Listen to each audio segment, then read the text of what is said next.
ಅದನ್ನು ತಪಸ್ಸಿನಂತೆ ನಡೆಸಿಕೊಂಡು ಬರ್ತಾ ಇರುವಂತಹ ಚೇತನ್ ಹಾಗೂ ಅವರೆಲ್ಲ ಬಳಗದವರೇ, ಇಲ್ಲಿಗೆ ಆಗಮಿಸಿರುವಂತಹ ಫಲಾನುಭವಿಗಳೇ ಹಾಗೂ ಅವರ ಬಂಧುಗಳೇ. ಬಹುಶಃ ಹಿಂದೆ ಮನೆಗಳೆಲ್ಲ ಹತ್ತಿರ ಹತ್ತಿರ ಇತ್ತು, ಹಿಂದೆ ಮನೆಗಳು ದೂರ ಇತ್ತು, ಮನಸ್ಸುಗಳೆಲ್ಲ ಹತ್ತಿರ ಇತ್ತು. ಆದರೆ ಇವತ್ತು ಮನಸ್ಸುಗಳು ಹತ್ತಿರ ಆಗಿದೆ, ಮನೆಗಳು ಹತ್ತಿರ ಆಗಿದೆ, ಮನಸ್ಸುಗಳು ದೂರ ಆಗಿದೆ. ಹಿಂದೆ ಇದ್ದ ಸ್ಥಿತಿ ಈಗ ಇಲ್ಲ. ಹಿಂದೆ ಒಂದು ಗ್ರಾಮದಲ್ಲಿ ಒಂದು 100 ಮನೆಗಳಿದ್ದರೆ ಇವತ್ತು ಒಂದು ಗ್ರಾಮದಲ್ಲಿ 400-500 ಮನೆಗಳಾಗಿದೆ. ಆದರೆ ಹಿಂದೆ ಇದ್ದಂತಹ ಒಂದು ಸಂಪರ್ಕ ವ್ಯವಸ್ಥೆಗಳು ಈಗ ಇಲ್ಲ. ನಮ್ಮ ಹತ್ರ ಫೋನ್ ಇರ್ಬೋದು, ಏನೇನೋ ಇರ್ಬೋದು, ಆದರೆ ಆಚೆ ಮನೆಯಲ್ಲಿ ಏನಾಗಿದೆ, ಈಚೆ ಮನೆಯಲ್ಲಿ ಏನಾಗಿದೆ, ಅಲ್ಲಿ ಯಾರು ಕಷ್ಟದಲ್ಲಿದ್ದಾರೆ, ಅಲ್ಲಿ ಯಾರು ಹೇಗಿದ್ದಾರೆ, ಅದು ಯಾವುದು ಗೊತ್ತಾಗ್ತಾ ಇಲ್ಲ. ಯಾಕಂತ ಹೇಳಿದ್ರೆ ಮಾನವೀಯತೆ ಕಮ್ಮಿ ಆಗ್ತಾ ಇದೆ, ನಮ್ಮ ವೈಯಕ್ತಿಕ ಸ್ವಾರ್ಥವೇ ಹೆಚ್ಚಾಗ್ತಾ ಇದೆ.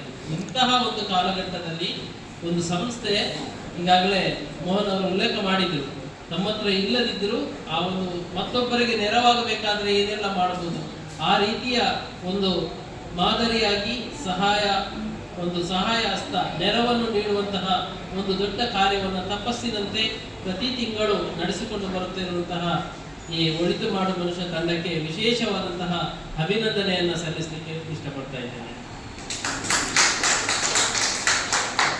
ಆದ್ಮೇಲೆ ನಾವು ಗಮನಿಸ್ತಾ ಇದ್ದೇವೆ, ಒಂದು ಮನೆಯಲ್ಲಿ ಯಾರಿಗಾದ್ರೂ ಒಬ್ಬರಿಗೆ ಏನಾದರೂ ಸಮಸ್ಯೆಗಳಾದ ತಕ್ಷಣ ಇಡೀ ಮನೆಯವರ ಮಾನಸಿಕ ಬಲ, ದೈಹಿಕ ಬಲ ಎಲ್ಲವೂ ಕೂಡ ಕುಗ್ಗುತ್ತದೆ.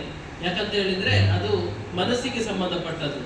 ರೋಗ ಅನ್ನುವಂಥದ್ದು ದೇಹಕ್ಕೆ ಸಂಬಂಧಪಟ್ಟಿದ್ರೂ ಕೂಡ ಅದು ಮನಸ್ಸಿಗೆ ಬೇಗ ಹತ್ತಿರ ಆಗ್ತದೆ ಮತ್ತು ಮನಸ್ಸನ್ನು ಅಷ್ಟೇ ಬೇಗ ಅವರನ್ನು ನೊಂದುಕೊಳ್ಳುವ ಹಾಗೆ ಮಾಡ್ತದೆ. ಆದರೆ ಅಂತಹ ಮನಸ್ಸುಗಳಿಗೆ, ಅಂತಹ ದೇಹಗಳಿಗೆ, ಅಂತಹ ವ್ಯಕ್ತಿಗಳಿಗೆ ಶಕ್ತಿ ನೀಡಬೇಕನ್ನುವಂತಹ ಒಂದು ದಿಟ್ಟ ಸಂಕಲ್ಪದೊಂದಿಗೆ ಕೆಲಸವನ್ನು ಮಾಡ್ತಾ ಇದ್ದಾರಲ್ಲ ಚೇತನ್ ಮತ್ತು ಅವರ ಬಳಗ, ನಿಜಕ್ಕೂ ಅವರ ಇಡೀ ತಂಡಕ್ಕೆ ಮತ್ತೆ ಅದನ್ನು ಈಗಾಗಲೇ ಮೋಹನ್ ಅವರು ಉಲ್ಲೇಖ ಮಾಡಿದ ಹಾಗೆ ಅರ್ಹರಿಗೆ, ಬಹುಶಃ ಇಲ್ಲಿ ಅದು ಉಚಿತ ಸಿಗ್ತದೆ ಅಂತ ಹೇಳಿದ್ರೆ ನಮಗೆ ಬೇಕು ಅಂತ ಕೇಳುವವರೇ ಇತ್ತು. ಆದ್ರೆ ಇಲ್ಲಿ ಕೂಡ ಅಂತವ್ರು ಇರ್ಬೋದು. ಆದ್ರೆ ಚೇತನ್ ಅವರು ಏನು ಸಂಕಲ್ಪ ಮಾಡಿದ್ರು, ಯಾರು ಅರ್ಹರಿದ್ದಾರೆ, ಯಾರಿಗೆ ಅದು ಅಗತ್ಯ ಇದೆ ಅನ್ನುವಂತಹ ದೊಡ್ಡ ಸಂಕಲ್ಪ.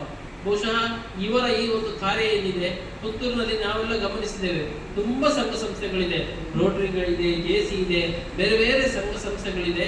ಆ ಎಲ್ಲ ಸಂಘ ಸಂಸ್ಥೆಗಳನ್ನು ಕೂಡ ಒಟ್ಟಾಗಿ ಸೇರಿಸಿಕೊಂಡು ಇಂತಹ ಒಂದು ವರ್ಗ ಇದೆ, ಇಂಥವರಿಗೆ ಅಗತ್ಯ ಇದೆ, ಅವರಿಗೆ ಸೇವೆ ಮಾಡಿ ಅನ್ನುವಂತಹ ಒಂದು ದೊಡ್ಡ ಕನಸುಗಳೊಂದಿಗೆ ಮತ್ತೆ ಎಲ್ಲರ ಹಿತವನ್ನು ಕಾಯುವಂತಹ ದೊಡ್ಡ ಮನಸ್ಸಿನೊಂದಿಗೆ ಕೆಲಸ ಮಾಡ್ತಾ ಇರುವ ಒಳಿತು ಮಾಡುವ ಮನುಷ್ಯ ತಂಡಕ್ಕೆ ವಿಶೇಷವಾದಂತಹ ಅಭಿನಂದನೆಯನ್ನು ಹೇಳ್ತಾ, ಚೇತನ್ ಅವರು ನಮ್ಮ ರೋಟರಿ ಪುತ್ತೂರು ಎಲೈಟ್ನ ಅವರ ಸದಸ್ಯರಾಗಿ ಕಳೆದ ವರ್ಷ ಅವರು ಮಾಡಿದ ಕೆಲಸ ನಮ್ಮ ಇಡೀ 4 ಕಂದಾಯ ಜಿಲ್ಲೆಗಳಲ್ಲಿ ಮಾನ್ಯ ನಮ್ಮ ಜಿಲ್ಲಾ ಗವರ್ನರ್ನಿಂದ ಗುರುತಿಸಲ್ಪಟ್ಟಿತ್ತು.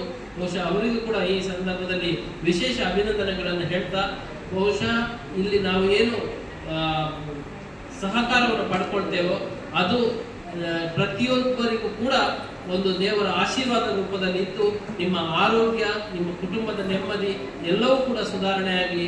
ನೀವು ಯಾವಾಗಲೂ ಕೂಡ ನಾವು ಆನೆ ಬಲ ಇರಬೇಕಂತೆ. ಆನೆ ಬಲ ಅಂತ ಹೇಳಿದ್ರೆ ತೋರ ಇರುವಂಥದ್ದಲ್ಲ. ಅಂದ್ರೆ ಆರೋಗ್ಯ, ಅಂದ್ರೆ ನೆಮ್ಮದಿ. ಆರೋಗ್ಯ ಮತ್ತು ನೆಮ್ಮದಿಯ ಬಲ ನಮ್ಮ ಜೊತೆ ಸದಾ ಇರಲಿ. ಆ ಮೂಲಕ ನಾವು ಮತ್ತೊಬ್ಬರಿಗೆ ಮಾದರಿಯಾಗಿ ಬದುಕುವ ಅಂತ ಹೇಳ್ತಾ ಈ ಕೆಲಸ ಮಾಡ್ತಾ ಇರುವ ಚೇತನ್ ಮತ್ತು ತಂಡಕ್ಕೆ ಮತ್ತೊಮ್ಮೆ ಅಭಿನಂದನೆಗಳನ್ನು ಹೇಳ್ತಾ ನನ್ನ ಮಾತನ್ನು ಮುಗಿಸ್ತಾ ಇದ್ದೇನೆ. ಧನ್ಯವಾದ.